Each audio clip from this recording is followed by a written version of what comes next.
കേരള സാമ്പത്തിക പ്രതിസന്ധി എന്ന എൻ്റെ പുസ്തകത്തിൻ്റെ പേജ് 2 പരിചയപ്പെടുത്തുകയാണ്. കേരളത്തിലെ രാഷ്ട്രീയ ഭരണ മേഖലകൾ വളർത്തിയെടുത്ത ചിന്താഗതി പ്രകാരം നമ്മുടെ സംസ്ഥാനത്ത് ഈ നൂറ്റാണ്ടിൽ വ്യാവസായിക അന്തരീക്ഷം ഉണ്ടാകുമെന്നോ നോക്കൂലി സംസ്കാരത്തിൽ നിന്നും കേരളം മോചിതമാവുമെന്നോ ചിന്തിക്കുക സാധ്യമല്ല. അതുകൊണ്ട് തന്നെ വളർന്നു വരുന്ന യുവതി യുവാക്കളുടെ ജോലി സംബന്ധമായ താല്പര്യങ്ങൾ സംരക്ഷിക്കപ്പെടുമെന്ന് ചിന്തിക്കുക സാധ്യമല്ല.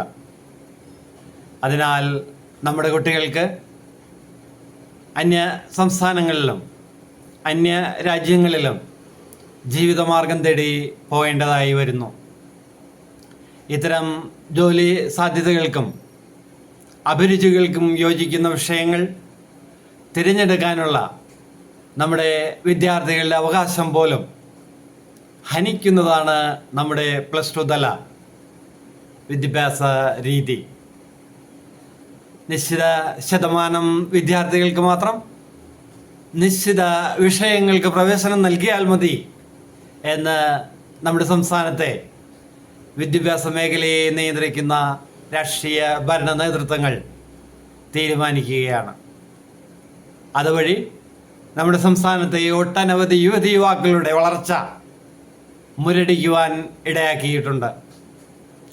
രാഷ്ട്രീയ ഭരണ നേതൃത്വങ്ങളുടെ ഇത്തരം ഹീനമായ തീരുമാനങ്ങൾക്ക് ആരാണ് മറുപടി പറയുക?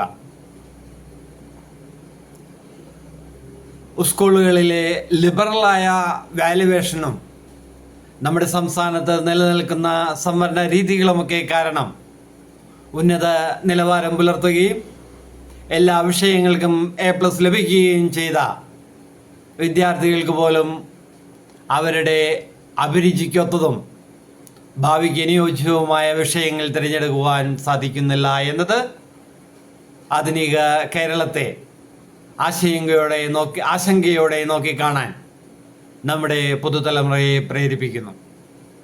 സംവരണമെന്ന വലിയ ചൂണ്ടയിട്ട് കേരളത്തിലെ ഭൂരിഭാഗം വരുന്ന സമൂഹത്തെ ഇത്തരം പോരായ്മകളുടെ വിപത്ത് ചൂണ്ടിക്കാണിക്കുന്നതിൽ നിന്നും നിശബ്ദരാക്കുവാൻ നമ്മുടെ രാഷ്ട്രീയ ഭരണകൂടങ്ങൾക്ക് കഴിയുന്നുണ്ട്. ഏതോ പഴയകാല സിദ്ധാന്തത്തിൻ്റെ പേരിൽ യുവതലമുറയെ ഇനിയും ക്രൂശിലേറ്റിയുള്ള നിലപാട് സ്വീകരിക്കുന്ന ഭരണ രാഷ്ട്രീയ നേതൃത്വങ്ങൾ തിരിച്ചറിഞ്ഞ് എല്ലാ വിദ്യാർത്ഥികൾക്കും അവരുടെ അഭിരുചിക്കൊത്തതും ഭാവി താല്പര്യങ്ങൾക്ക് ഒത്തതുമായ വിഷയങ്ങൾ തിരഞ്ഞെടുക്കുവാൻ കഴിയുന്ന അവസരങ്ങൾ ഒരുക്കുക തന്നെ വേണം എന്ന് പറഞ്ഞുകൊണ്ട് ഇന്നത്തെ വാക്കുകൾ അവസാനിപ്പിക്കുകയാണ്. ഫോളോ ചെയ്യാത്തവർ ഫോളോ ചെയ്യുക. നന്ദി.